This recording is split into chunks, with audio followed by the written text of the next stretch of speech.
Thank you very much, Chairman Thornberry and Ranking Member Smith. And as you indicated, we've always had a very good working relationship, Ranking Member Velasquez and myself, and we hope to continue to do that. We work together in a very bipartisan way on the committee. All the members really do.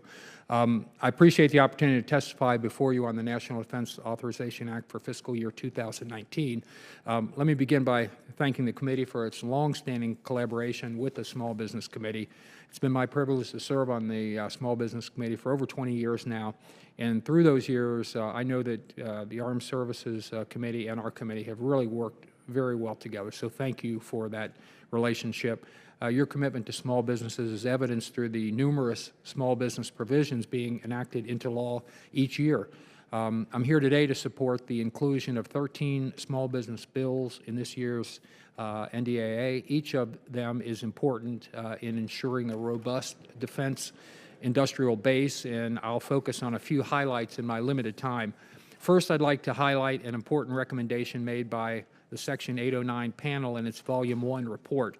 Recognizing the agility and innovativeness small businesses bring to the table, the panel advocated for increased use of research and development programs, specifically calling for the greater utilization of the Small Business Innovation Research and Small Business Technology Transfer programs across the Department of Defense.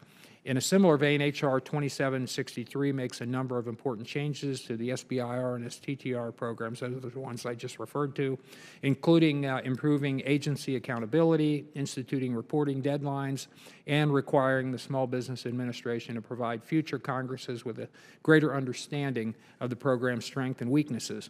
Additionally, the legislation ensures taxpayers reap the benefits of the SBIR and STTR programs by tying them to long-term projects at the Defense Department. I want to again emphasize that improving the SBIR and STTR programs through this legislation closely follows the recommendations made by the Section 809 panel, and I urge you to consider this important legislation for the fiscal year 19 NDAA. In addition, the Section 809 panel made a number of recommendations regarding small business contracting. Given that the federal government spends over $500 billion each year through contracts, the federal procurement market is extremely important for small businesses. Unfortunately, as the panel indicated, the number of small business contract actions dropped nearly 70% from fiscal year 2011 to 2016, while the value of Department of Defense small business contracts rose approximately 290%. The decline in the number of small business contract actions indicates DoD's small business contracting is unfortunately not promoting competition and fostering robustness in the defense market enough. These startling statistics indicate an immediate need to reverse this decline, so I'd urge you to consider H.R. 5337, 4754, and 5144, all of which would facilitate small business participation in the federal contracting area. Furthermore, I'd urge this committee to consider H.R. 4668 and 3170. These common sense cybersecurity bills are vital to protecting our national security. Small businesses are increasingly targeted by cyber criminals due to their lack of resources and technical knowledge to prevent cyber attacks, and may not be able to afford hiring specialized employees or cybersecurity experts. Thus, it's important for the federal government and private sector to work together to combat cyber threats by making information technology education accessible for small businesses. H.R. 4668 and 3170 would do just that. Additionally, I'd like to ask the committee to consider H.R. 233, 2364, and 2056, all of which assist small businesses with much-needed capital.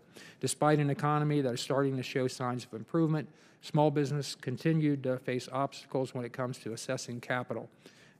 To address these challenges, the Committee on Small Business worked in a bipartisan manner on these measures to assist small businesses as they seek capital to grow and expand. Our nation demands a vital small business industrial base. It's fundamental to the health of our nation as a whole, and I'm grateful to the Armed Services Committee for working with the Small Business Committee, and I look forward to working with you to ensure that small businesses continue to provide the Department of Defense and the federal government with competitive solutions to support critical programs, and I'd be happy to answer any questions. And again, thank you for allowing us to testify.